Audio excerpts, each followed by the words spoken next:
reka tubahe ikaze kandi tunabashimira kubw'ubufatanye bwanyu, turabashimira cyane.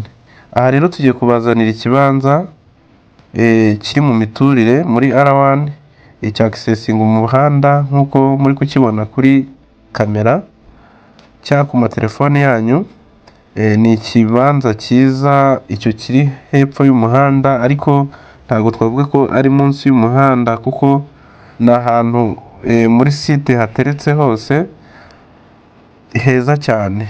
Iki kibanza rero kiri mu buso burenga 500, burenga nko kuri 500 nk'uko muri kubibona, kiri hepfo.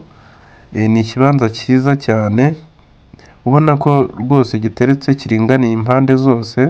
Kirashaka miliyoni 6, ariko 6 ziri negosiyabule, uzaza ugabanyishe uko ubyifuza noneho bakiguhe.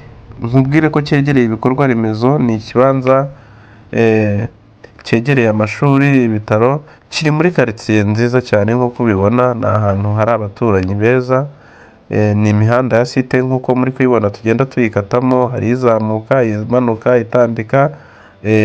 Haraguru gatoya turaza tuhagere, ni ku muhanda principal, umuhanda munini mwiza cyane. Turaje tuwugereho muwurebe. Reka dukomezanye, ni haraguru aho ngaho. Reka dukomezanye, aka kavideo karaza kubageza ku muhanda mugari. Murakoze, turabashimiye.